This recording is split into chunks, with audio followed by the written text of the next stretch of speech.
I'm sorry I haven't been online earlier, but I think you're all anxious to know about what is happening to the horses who have been admitted recently. So let me say in the first instance that we have had family here to stay this week. So we've been very busy. And today we've been up and had a wonderful lunch up at the Capaldi Hotel, which is owned by great friends, our dearest friends. And that was absolutely super. So now I've got back and now is the time to speak to you. So many of you have been asking about what has happened to our latest admissions. And I'm going to speak specifically about Will, Bella, and Sarah.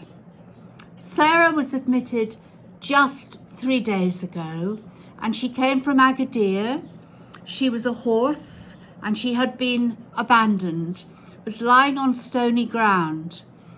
And we contacted someone, a great person from Casablanca contacted us and said, look, I will pay to have her transported to you. And how could we say no?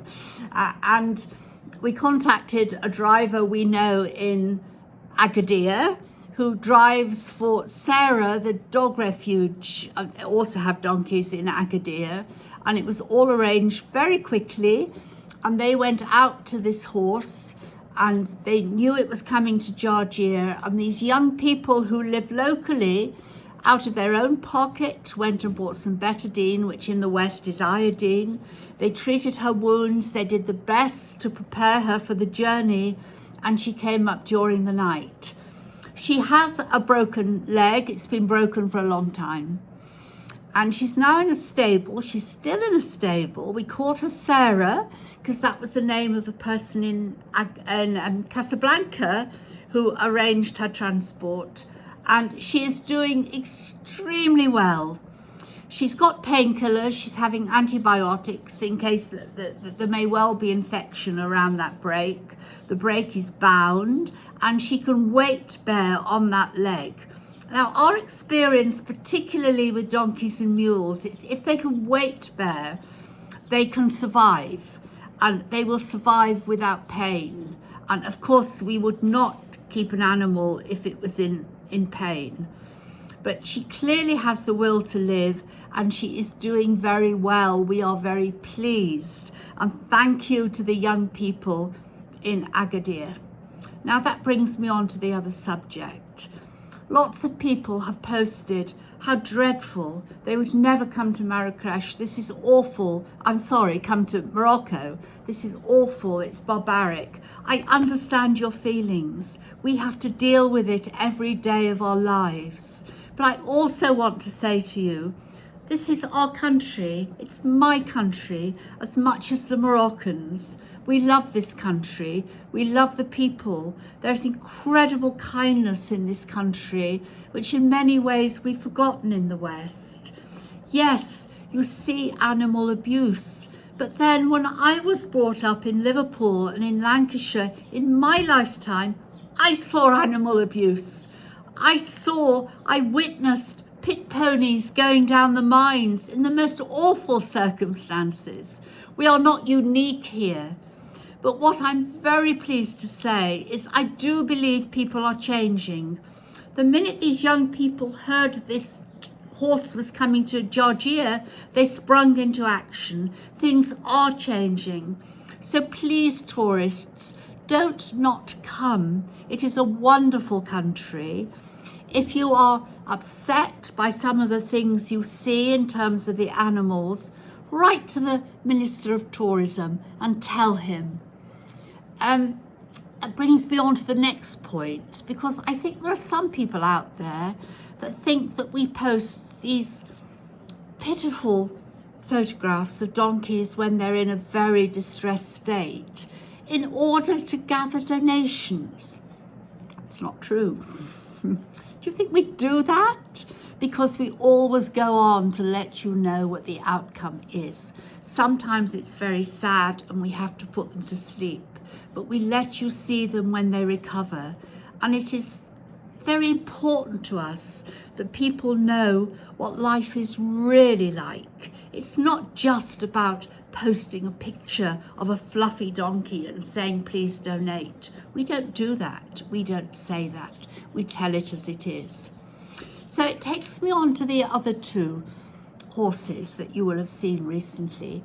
Bella was the Arab who we rescued fairly recently. Someone we know bought her at market and bought her here. She's now ours. Beautiful horse, very Arab, very full of her own importance, very sprightly, and she's doing well.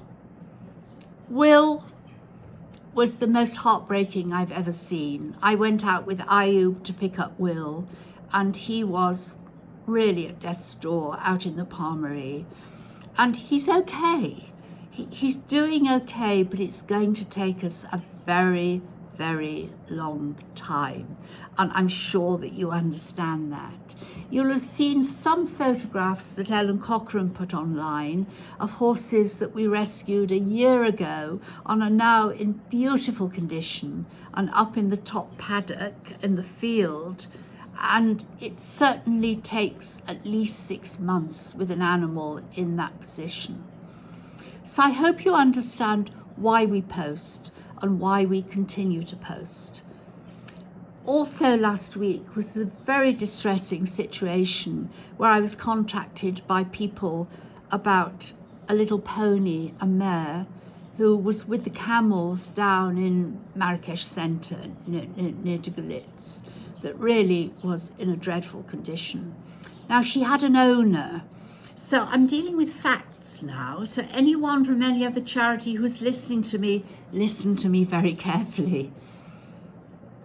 If the animal is owned, and if I went down and cut the ropes and took it, I could be prosecuted. The police would intervene, because here the right of ownership is very strong. Now, if I report that horse to the Marrakesh Council, I am told time and time again by the city vet, working animals must be reported to Spanner, which is why we posted and said this horse must be reported to Spanner. Of course, it was on social media, it went wildfire, and Spanner responded, and thank you, Spanner, for doing that. And they have taken that horse. They persuaded the owner to hand it over for treatment, and it may well go back to the owner. We are in contact with the owner, and it may be possible for us to buy that little mare. But I'm not, don't for a moment think that I'm not arguing or campaigning for this horse and asking someone else to do it. That is the procedure in Morocco. That's how it works. And for people who have said to me, just go down there and take it and deal with the consequences afterwards, I have a very simple answer. I am still a guest in this country. I have permission to live here. I have permission to stay. We own land. We have our villa. We have our refuge. But if I did something that was contrary to law and I was prosecuted, have no doubt I run the very real risk of being deported and sent out of the country. And what does that mean to the 250 horses, donkeys and mules we have here?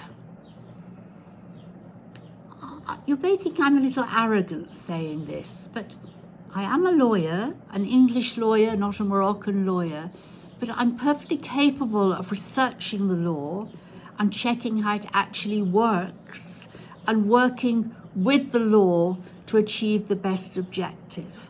And I may be sailing quite close to the wind, but I think it's very important that people understand when animals are abandoned in a distressed state is the time to speak up and to be calling on the local authorities and the government to prosecute in these circumstances. Because I promise you that once Moroccans who treat their working animals badly realize they will be subject to prosecution, things will change. I'm a lawyer. I believe in the law. I believe it is the law that changes attitudes.